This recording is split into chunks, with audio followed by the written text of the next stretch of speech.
लिए पार्लियामेंट में अपने एक प्रस्ताव लेकर आता है। ऐसा है, देखिए आज कोई भी व्यक्ति इस जनरेशन का लोग कोई लड़ना नहीं चाहता जी। सभी के पास अपने पास इतना काम है कि उसी के साथ वो जीना चाहते हैं। सब जानते हैं, आज आप अभी यहाँ बैठे बैठे बता सकते हैं कि इस वक्त अमेरिका का मौसम कैसा है, वहाँ माहौल कैसा है, ट्रैफिक की जानकारी आप ले सकते हैं।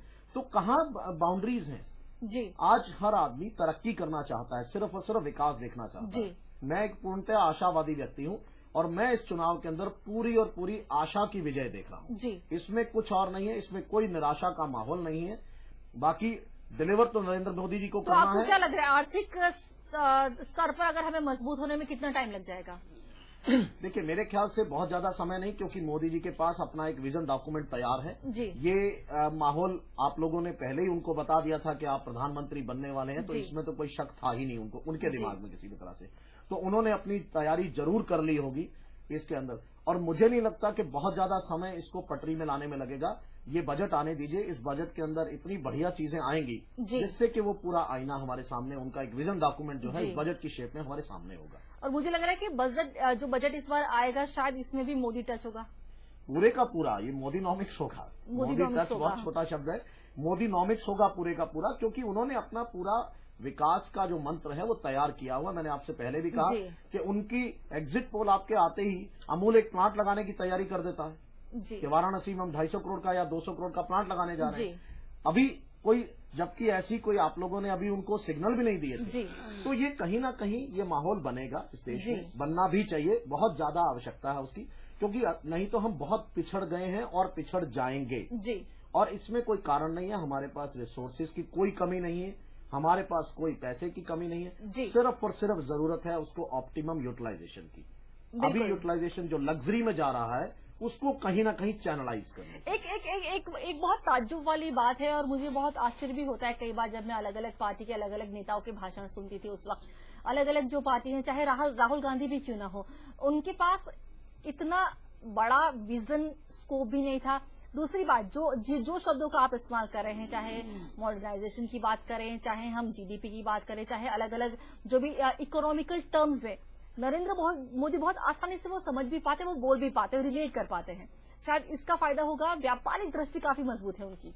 हाँ, देखिए आप भी कह रही थी, आप भी गुजरात से हैं और वो भी गुजराती, तो गुजरात के पास कम से कम एक विजन गुजराती के पास रहता है व्यापार का, क्योंकि वो अपने शब्दों में भी कहते हैं कि हम लोग वो है single ticket double journey.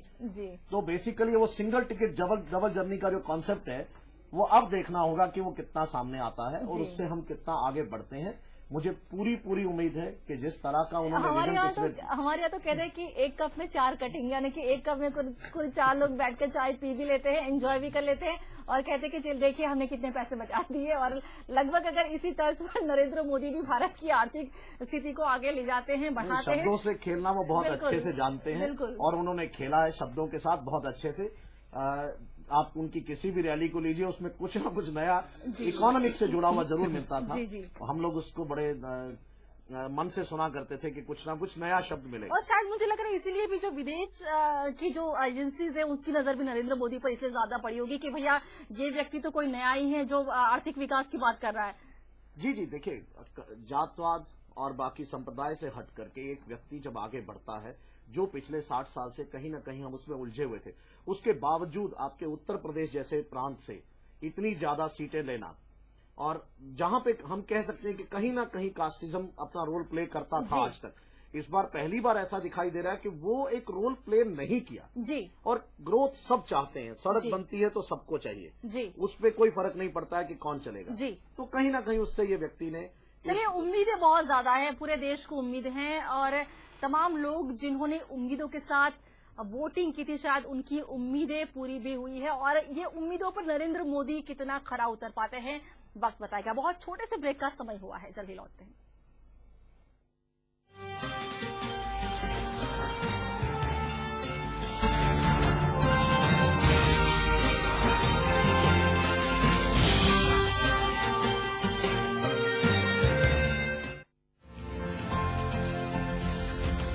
Bridgestone, rubber tracks at lowest price. For more details and queries, contact phone numbers available on your screen.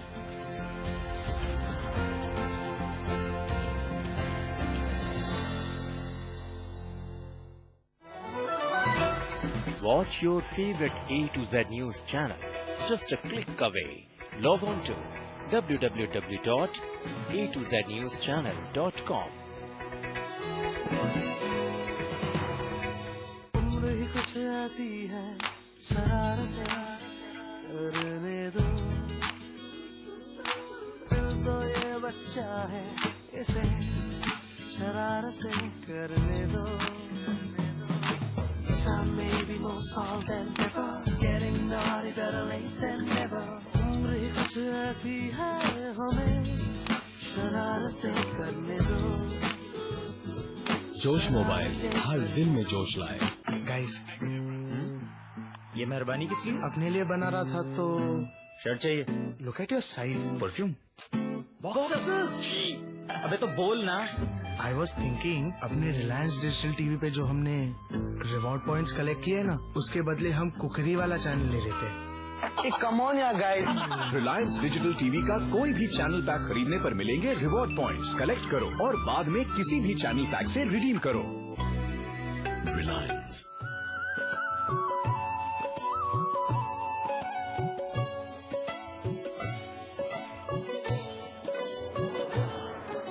मित्रों नमस्कार। आओ अब चलें सतयुग की ओर। आज किस भगवान की आप इंतजार कर रहे हैं? भगवान तो आपको रोज कितने ही बार मिलने आता है, लेकिन आप ही अहंकारवश उस परमात्मा को देख नहीं पाते हो। हमारी उस परमात्मा से मिलने की दूरी कोई लाखों वर्ष नहीं है, कोई हजारों वर्ष की तपस्या नहीं है। केवल पलक झपकते ही वो परमात्मा हमारे स्वागत के लिए खड़ा है। उसने लिखा भी है, जिस दिन भी तू मेरी तरफ एक कदम बढ़ेगा, मैं तेरी तरफ बढ़ा चला आऊंगा। नमस्कार।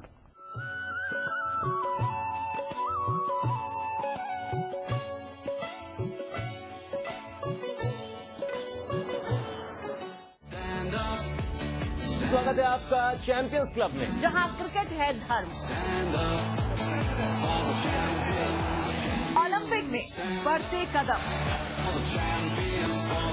कॉमनवेल्थ गेम्स में रिकॉर्ड ही रिकॉर्ड। हमसे है सुमाना। हमारे स्पोर्ट्स एडिटर मनोज जोशी हैं फील्ड बैक। हॉकी सबसे ज्यादा 8 बार गोल्ड मेडल जीते। क्या हमारे अपनी लय पाने में कामयाब हो पाए? का प्रदर्शन आप ओलंपिक में जारी रखते हैं। में आपने 13 विकेट भी चढ़ा। आपकी पढ़ाई का आपका स्वागत है। आपने पढ़ाई के खिलाफ जो उम्दा पारी खेली उसी को बहुत पसंद करते हैं।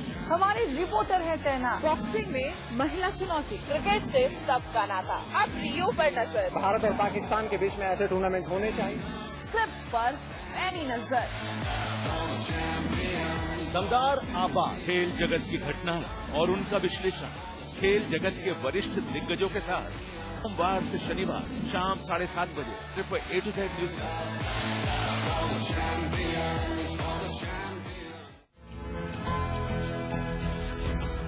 Bridgestone rubber tracks at lowest price. For more details and queries, contact phone numbers available on your screen.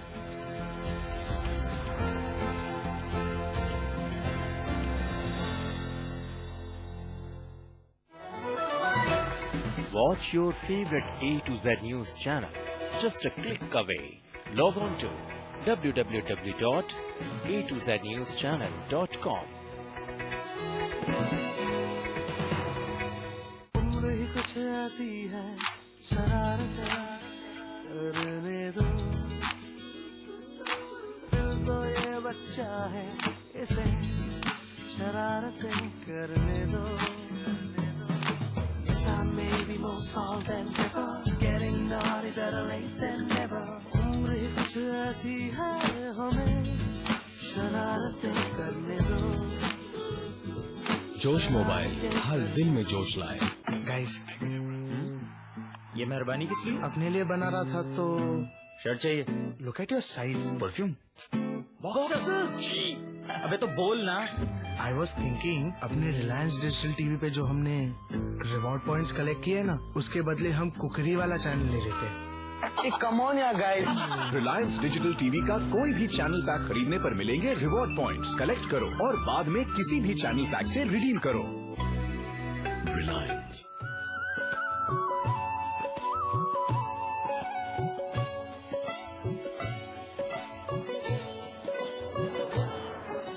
मित्रों नमस्कार। आओ अब चलें सत्युग की ओर। आज किस भगवान की आप इंतजार कर रहे हैं? भगवान तो आपको रोज कितने ही बार मिलने आता है, लेकिन आप ही अहंकारवश उस परमात्मा को देख नहीं पाते हो। हमारी उस परमात्मा से मिलने की दूरी कोई लाखों वर्ष नहीं है, कोई हजारों वर्ष की तपस्या नहीं है।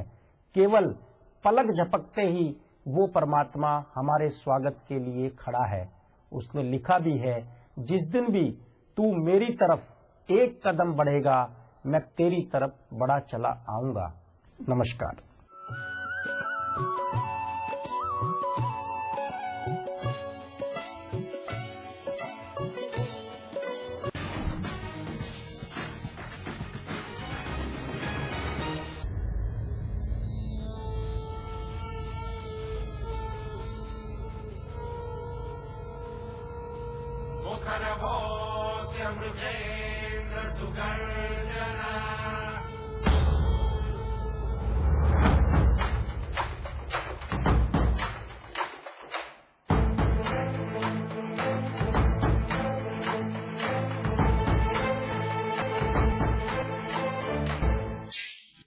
तो सब निगाहें आज के खास दिन पर टिकी हुई। आखिरकार क्या होगा 16 मई को? अब की बार मोदी सरकार अच्छे दिन आने वाले हैं। अब ये बात पुरानी हो गई है क्योंकि क्लियर पिक्चर सामने आ गई है कि मोदी अब आ गए हैं और यहाँ पर साफ तौर से ये दिख रहा है कि पिछले 30 साल का रिकॉर्ड टूटता हुआ दिख रहा है और पूर्ण बहुमत की ओर बढ़ती हुई नजर आ रही है एनडीए सरकार। तो यहाँ पर हम आपको फिलहाल ये बता देते हैं कि कौन कौन सी सीट से कौन कौन से उम्मीदवार अब जीत का परचम लहरा रहे हैं, क्योंकि कई ऐसे बड़े नाम हैं जिन पर उम्मीदें टिकी हुई थी कांग्रेस की, लेकिन वो हार गए हैं। नागपुर सीट से नितिन गडकरी जीते हैं। यहाँ पर आपको बता दें कि विलास मुतेवार को उन्होंने हराया है। तो नितिन गडकरी कोर ग्रुप में आते हैं बीजेपी की, नरेंद्र मोदी के कोर ग्रुप में उन्हें कहा जा रहा है। वाराणसी में नरेंद्र मोदी जीते हैं। यहाँ पर भले ही वोटों का मार्जिन बहुत ज्यादा नहीं रहा, लेकिन अरविंद केजरीवाल सेकंड नंबर पर रहे। पवन कुमार बंसल को दोबारा चंडीगढ़ में उतारा गया। कांग्रेस ने उन पर भरोसा दिखाया, लेकिन किरण खेर ने उन्हें पराजित कर दिया है। बीजेपी की तरफ से यहाँ पर गुलपनाग तीसरे नंबर पर आई है। वहीं गाजियाबाद सीट की अगर बात की जाए तो बीजेपी की तरफ से वीके सिंह ने जीत हासिल की है। राज बब्बर को यहाँ से हार का सामना करना पड़ा है। गाजियाबाद सीट ऐसी थी जहाँ पर ऐसा लग रहा था कि चतुष्कोणीय मुकाबला है। वहीं अगर बागपत की बात की जाए तो बागपत सीट से ये साफ हो रहा है कि अब जातिवाद वाली जो नीति के तहत कुछ नेता चल रहे थे वो अब पीछे छूटती हुई नजर आ रही है। अजीत सिंह यहाँ से हारे हैं। वहीं वडोदरा की अगर बात करें तो पिछले कई सालों का रिकॉर्ड रामविलास पासवान तक का रिकॉर्ड तोड़ दिया है। 4 लाख से ज्यादा का मार्जिन यहाँ पर रहा है वोटों का। नरेंद्र मोदी यहाँ से जीते हैं। वहीं अगर चांदनी चौक सीट की बात करें तो कहीं ना कहीं दिल्ली में क्लीन स्वीप हुआ है। हर्षवर्धन जीते हैं। यहाँ से कपिल सिब्बल को उन्होंने हराया है। तो यहाँ पर इस वक्त स्टूडियो में मेरे साथ मौजूद हैं आर्थिक विशेषज्ञ विनोद रावल जी, आपका बहुत बहुत स्वागत है। और साथ ही मेरे साथ राजनीतिक विशेषज्ञ मौजूद हैं अमिताभ त्रिपाठी जी, आपका भी बहुत बहुत स्वागत है। हम अब बिजनेस के पर्सपेक्टिव से भी बात करेंगे, लेकिन यहाँ पर सबसे पहले अमिताभ जी मैं आपसे जानना चाहती हूँ, पिछले 30 साल का रिकॉर्ड टूटता हुआ नजर आ रहा है। जिस तरीके से अगर एनडीए की बात करें तो पूर्ण बहुमत की ओर बढ़ रहा है और यहाँ पर साफ किया है बीजेपी ने एक बार फिर से, जो उन्होंने पहले भी कहा था और अब एक बार फिर से कह रहे हैं कि जो भी पार्टी उनसे जुड़ना चाहेगी उसका वो तहे दिल से स्वागत करेंगे। वो गठबंधन को और ज्यादा मजबूत करने की कोशिश करेंगे। ये देखिए, ये अब तो जिस तरीके से बहुमत आया है सामने, उससे अब ये लग रहा है कि ये जब भाजपा ने, नरेंद्र मोदी ने हमेशा कहा कि जनता चुनाव लड़ रही है, इसका निश्चित मतलब है कि जनता के लिए काम करना है। और जनता के लिए काम करने का मतलब है जितना ज्यादा कंसेंसस होगा, जितनी आम सहमति होगी, जितने राज्यों के लोग, जितनी विभिन्न पार्टियों के लोग एक साथ मिलकर काम करेंगे। क्योंकि सवाल इस बात का है ही नहीं कि कौन जीत रहा है कौन, सवाल यह है कि भारत को आगे ले जाना है। जो स्थितियां पीछे कुछ एक दशक में जो पिछड़ गई हैं उनको कैसे संभालना है। और भारत जिस को तरीके से आपने बताया कि जो स्थितियां पिछड़ गई हैं, कहीं ना कहीं इस बार के चुनाव में हमने ये देखा है कि जो एजेंडा लेकर खासकर कुछ राजनीतिक पार्टियां चलती थी, सेकुलरिज्म का एजेंडा होता था, जातिवाद का एजेंडा होता था, यहाँ पर जातिगत वोट भी ऐसा लग रहा है कि इस वक्त ये क्लियर पिक्चर है कि इस बार जो भारत की जनता है उसने इन तमाम मुद्दों से उठ